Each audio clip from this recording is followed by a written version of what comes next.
మదనపల్లి నుంచి ఆర్డిట్ హాస్పిటల్ అనంతపూర్లో ఉందనేసి మాకు చెప్పారు వేరే వాళ్ళు. అక్కడికి వెళ్ళి ఇప్పుడు ఒక 10 years నుంచి కూడా అక్కడే మేము బ్లడ్ ఎక్కించుకుంటూ ఉన్నాము. బ్లడ్ అనేది ఎక్కించకపోతే మన బిడ్డ అనేది దగ్గరే ఉండడు, ప్రాణాలు అయితే ఉండవు. ఆ ప్రాణాలు పోగొట్టుకోలేక ఇది చేసుకుంటూనే ఉన్నాము. ఇప్పుడు ఆర్డిట్ హాస్పిటల్ నుంచి జైన్ హాస్పిటల్కి వాళ్ళు ప్రపోజ్ చేసి ఆపరేషన్ చేయాలని చెప్పారు. ఆపరేషన్ కి 14 లక్షలు ఖర్చు అవుతుందని చెప్పారు. ఇప్పటికి 12 ఏళ్ల నుంచి ఖర్చు పెట్టుకుంటూనే వస్తున్నాం కష్టపడుకుంటూ.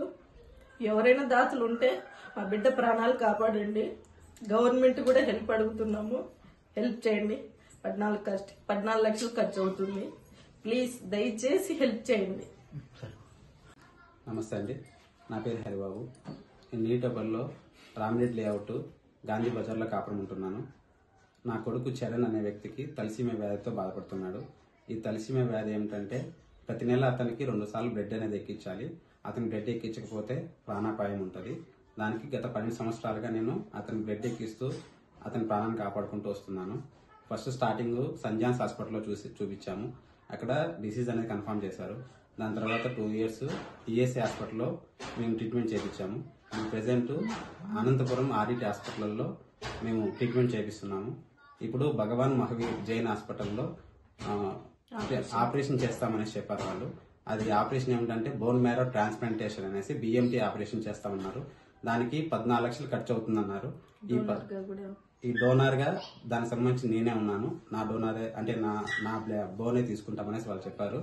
ఇంత పెద్ద మొత్తంలో మీకు ఖర్చు పెట్టుకోవడానికి అవకాశం లేదు. దయచేసి ఎవరైనా దాతలు ఎవరైనా ఉంటే మాకు సహాయం చేయండి. నా బిడ్డకి ప్రాణాపాయం నుంచి కాపాడండి. నా పేరు గీతాంజలి, నా కొడుకు పేరు చరణ్. మా అబ్బాయికి 2 months బేబీ అప్పటి నుంచి తలసీమియా అనేసి డిజీజ్ ఒకటి వచ్చింది. తలసీమియా అంటే మంత్లీ 2 times బ్లడ్ ఎక్కిస్తున్నాం. ఇప్పుడు ఆ బ్లడ్ అనేది ఎక్కించకపోతే ప్రాణం అయితే ఉండదు. ఫస్ట్ వచ్చి సంజైన్స్ లో చూపించాము. అక్కడే డిసీజ్ కన్ఫర్మ్ చేశారు. తర్వాత అక్కడ 1 year ఎక్కించాము. మా దగ్గర స్తోమత అంత లేకపోవడంతో మళ్ళీ నేను అక్కడ గార్మెంట్స్కి వెళ్లేదాన్ని. అక్కడ నుంచి ఈఎస్ హాస్పిటల్కి వాళ్ళు ఇచ్చేశారు. ఈఎస్ హాస్పిటల్లో 2 years ఎక్కించాము. మళ్ళీ అక్కడ నుంచి బాడీలు కట్టుకోలేక ఇది చేసుకోలేక మళ్ళీ